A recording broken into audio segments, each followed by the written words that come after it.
A Clockwork Orange by Anthony Burgess. A Clockwork Orange is a dystopian satirical black comedy novel by English writer Anthony Burgess. Published in 1962.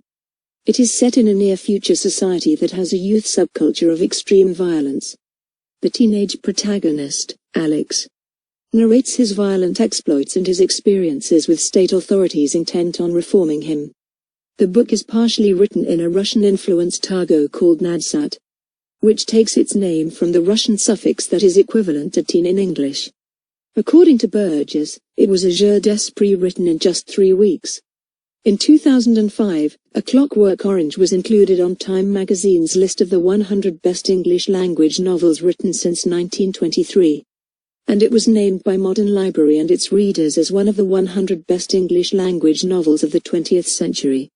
Plot summary. Part 1. Alex's world. Alex is a 15-year-old living in a near-future dystopian city who leads his gang on a night of opportunistic, random ultra-violence. Alex's friends, droogs in the novel's Anglo-Russian slang, nadsat, are Dim, a slow-witted bruiser, who is the gang's muscle, Georgie, an ambitious second-in-command, and Pete, who mostly plays along as the droogs indulge their taste for ultra-violence. Characterized as a sociopath and hardened juvenile delinquent, Alex is also intelligent, quick-witted, and enjoys classical music. He is particularly fond of Beethoven, whom he calls Lovely Ludwig van. The novella begins with the droogs sitting in their favorite hangout, the Korova Milk Bar, and drinking Milk Plus, a beverage consisting of milk laced with the customer's drug of choice, to prepare for a night of mayhem. They assault a scholar walking home from the public library, rob a store, leaving the owner and his wife bloodied and unconscious, beat up a beggar, then scuffle with a rival gang. Joyriding through the countryside in a stolen car, they break into an isolated cottage and terrorize the young couple living there, beating the husband and gang-raping his wife. In a metafictional touch, the husband is a writer working on a manuscript called A Clockwork Orange, and Alex contemptuously reads out a paragraph that states the novel's main theme before shredding the manuscript. Back at the Korova, Alex strikes Tim for his crude response to a woman's singing of an operatic passage, and strains within the gang become apparent. At home in his parents' flat, Alex plays classical music at top volume, which he describes as giving him orgasmic bliss before falling asleep.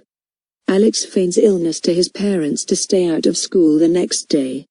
Following an unexpected visit from Pierre Deltoid, his post-corrective advisor, Alex visits a record store, where he meets 2 preteen girls. He invites them back to the flat, where he drugs and rapes them. That night after a nap, Alex finds his droogs in a mutinous mood, waiting downstairs in the torn-up and graffitied lobby. Georgie challenges Alex for leadership of the gang, demanding that they pull a man-sized job. Alex quells the rebellion by slashing Dim's hand and fighting with Georgie. Then, in a show of generosity, he takes them to a bar, where Alex insists on following through on Georgie's idea to burgle the home of a wealthy elderly woman. Alex breaks in and knocks the woman unconscious, but, when he hears sirens and opens the door to flee, Dim strikes him in payback for the earlier fight. The gang abandons Alex on the front step to be arrested by the police. While in custody, he learns that the woman has died from her injuries. Part 2, The Ludovico Technique. Alex is convicted of murder and sentenced to 14 years in Wandsworth prison. His parents visit one day to inform him that Georgie has been killed in a botched robbery. 2 years into his term, he has obtained a job in one of the prison chapels, playing music on the stereo to accompany the Sunday Christian services. The chaplain mistakes Alex's Bible studies for stirrings of faith. In reality, Alex is only reading scripture for the violent or sexual passages.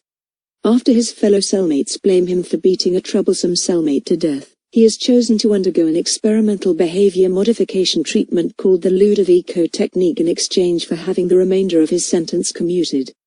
The technique is a form of aversion therapy, in which Alex is injected with nausea-inducing drugs while watching graphically violent films, eventually conditioning him to become severely ill at the mere thought of violence.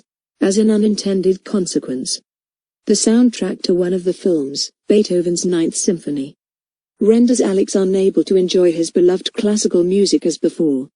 The effectiveness of the technique is demonstrated to a group of VIPs, who watch as Alex collapses before a bully and abases himself before a scantily clad young woman.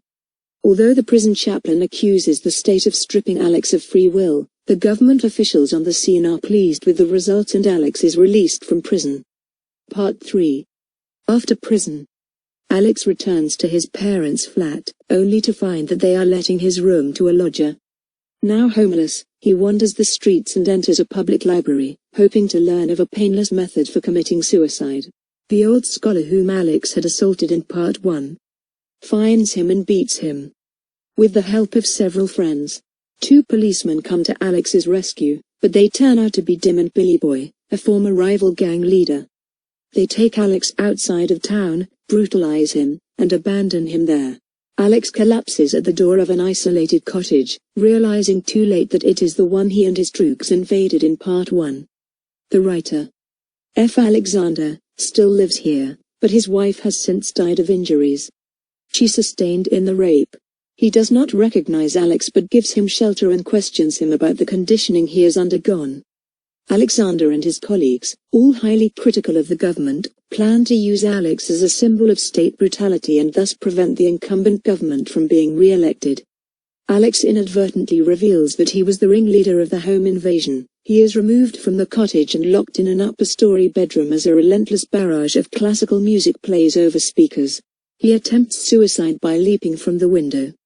Alex wakes up in a hospital, where he is courted by government officials anxious to counter the bad publicity created by his suicide attempt.